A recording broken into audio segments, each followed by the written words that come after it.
যোৱাকালি ৰাতি 12:30 ফোন কৰিছে পাঠক বাবু ইমিডিয়েট শিফটিং হৈ যায় আমি কলকাতাত লাগে উত্তৰবংগত লাগে তাতে জায়গা দিব পার্মানেন্ট জায়গা দিব ইমিডিয়েট শিফটিং হৈ যায় এই রকম জায়গা এই রকম থাকা দরকার নাই আধা অসমীয়া আধা বঙালী আধা হিন্দীত কথাখানি বুজাব বিচাৰিছে ময়ো অলপ চলপ বঙালী জানো কমতাপুৰী ভাষা অলপ চলপ জানো একো সমস্যা নাই তো মই সেইখিনিয়ে বুজি পালোঁ তেওঁ যিখিনি বুজালে যে মোক তেওঁ চিন্তিত হৈছে আৰু সোনকালে মোক শিফটিং হ'ব কৈছে তেওঁৰ অফিচৰ ষ্টাফ এজন CMৰ মোক নাম্বাৰ দিছে এইটো যোগাযোগ কৰিলোঁ যেতিয়া আহোঁ মোক এই ধৰণে যেনেকৈ ৰাইজে ছাপোৰ্ট কৰিছে আজি তো তেতিয়া যোৱাৰ কোনো প্ৰশ্ন নাথাকে আৰু যদি কেতিয়াবা ভুল বুজাবুজি হয় বা তেনেকুৱা পৰিৱেশ আহে তো তেতিয়া সেই সময়ত ভাবিব লাগিব চাব আমাৰ এটা কথাটো মানিবই লাগিব অসমত যিখিনি ডাঙৰ মানুহ আছিলে ভূপেন হাজৰিকা হওক শংকৰদেৱ হওক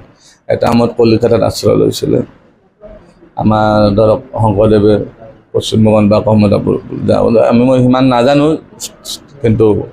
জানো পশ্চিমবংগত আশ্ৰয় লৈছিলে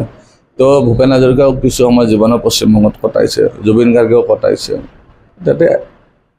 আমাক চুবুৰীয়া হিচাপে সেইখিনি তেওঁলোকে হেৰি কৰিছে তেওঁলোকৰ দায়িত্ব যদি আপোনাৰ ঘৰত কিবা এটা হয় আমিও ধৰক সেই কৰাটো দৰকাৰ চুবুৰীয়া হিচাপে তো তেওঁলোকে সেইটো নিজৰ দায়িত্ব কৰিব পাৰে কিন্তু আমি সেইটো ভাবি চাব লাগিব কি কৰা যায় কি কৰা নাযায়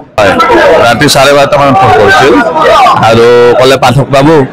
আপোনাৰ ইমিডিয়েট এখানে বাঙালি শিফট হৈ যায় আৰু আধা হিন্দী আধা অসমীয়া আধা বঙালী তেনেকৈ তেওঁ কৈছে ইমিডিয়েট আমি জায়গা য'তে লাগে আপোনাক দিম ফুল একমডেশ্যন দিম পাৰ্মানেন্ট একমডেশ্যন য'তে লাগে আপুনি শিফট হৈ যাওক ইমিডিয়েট মই আজি যিটো উৎসাহ দেখিছোঁ মানুহৰ মাজত তেনে উৎসাহততো মোৰ মন নাযাব চৰকাৰৰ বাধ্যতা থাকিব পাৰে মই সেইটো নাজানো মই বাহিৰৰ মানুহ মই ৰাইজৰ মানুহ চৰকাৰে নিদিলেও যোৱাকালি মোক ৰাইজে তাতে প্ৰথম অৱস্থাত যিখন আছিল ৰাইজে উদ্ধাৰ কৰিছে আৰু ছেকেণ্ড টাইমটো প্ৰশাসনৰ মানুহে উদ্ধাৰ কৰিছে প্ৰথমবাৰ ৰাইজে মোক উদ্ধাৰ কৰিছে যোৱাকালি ৰাতি 12:30 ফোন কৰিছে পাঠক বাবু ইমিডিয়েট শিফটিং হৈ যায় আমি কলকাতাত লাগে উত্তৰবংগত লাগে তাতে জায়গা দিব পার্মানেন্ট জায়গা দিব ইমিডিয়েট শিফটিং হৈ যায় এই রকম জায়গা এই রকম থাকা দরকার নাই আধা অসমীয়া আধা বঙালী আধা হিন্দীত কথাখানি বুজাব বিচাৰিছে ময়ো অলপ চলপ বঙালী জানো কমতাপুৰী ভাষা অলপ চলপ জানো একো সমস্যা নাই তো মই সেইখিনিয়ে বুজি পালোঁ তেওঁ যিখিনি বুজালে যে মোক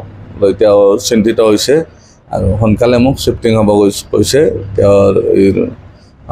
অফিচৰ ষ্টাফ এজন CMৰ মোক নাম্বাৰ দিছে এইটো যোগাযোগ কৰিলোঁ যেতিয়া আহোঁ মোক এই ধৰণে যেনেকৈ ৰাইজে ছাপোৰ্ট কৰিছে আজি তো তেতিয়া যোৱাৰ কোনো প্ৰশ্ন নাথাকে আৰু যদি কেতিয়াবা ভুল বুজাবুজি হয় বা তেনেকুৱা পৰিৱেশ আহে তো তেতিয়া সেই সময়ত ভাবিব লাগিব চাব আমাৰ এটা কথাটো মানিবই লাগিব অসমত যিখিনি ডাঙৰ মানুহ আছিলে ভূপেন হাজৰিকা হওক শংকৰদেৱ হওক এটা সময়ত কলিকতাত আশ্ৰয় লৈছিলে আমাৰ ধৰক শংকৰদেৱে পশ্চিমবংগত বা কমতাপুৰ আমি মই সিমান নাজানো কিন্তু জানো পশ্চিমবংগত আশ্ৰয় লৈছিলে তো ভূপেন হাজৰিকাও কিছু সময় জীৱনৰ পশ্চিমবংগত কটাইছে জুবিন গাৰ্গেও কটাইছে যাতে আমাক চুবুৰীয়া হিচাপে সেইখিনি তেওঁলোকে হেৰি কৰিছে তেওঁলোকৰ দায়িত্ব যদি আপোনাৰ ঘৰত কিবা এটা হয় আমিও ধৰক সেই কৰাটো দৰকাৰ চুবুৰীয়া হিচাপে তো তেওঁলোকে সেইটো নিজৰ দায়িত্ব কৰিব পাৰে কিন্তু আমি সেইটো ভাবি চাব লাগিব কি কৰা যায় কি কৰা নাযায় ৰাতি 12:30 মানত ফোন কৰিছিল আৰু ক'লে পাঠক বাবু আপোনাৰ ইমিডিয়েট এখানে বাঙালি শিফট হৈ যায় আৰু আধা হিন্দী আধা অসমীয়া আধা বঙালী তেনেকৈ তেওঁ কৈছে ইমিডিয়েট আমি জায়গা য'তে লাগে আপোনাক দিম ফুল একমডেশ্যন দিম পার্মানেন্ট একমডেশ্যন য'তে লাগে আপুনি শিফট হৈ যাওক ইমিডিয়েট মই আজি যিটো উৎসাহ দেখিছোঁ মানুহৰ মাজত তেনে উৎসাহততো মোৰ মন নাযাব চৰকাৰৰ বাধ্যতা থাকিব পাৰে মই সেইটো নাজানো মই বাহিৰৰ মানুহ মই ৰাইজৰ মানুহ চৰকাৰে নিদিলেও যোৱাকালি মোক ৰাইজে তাতে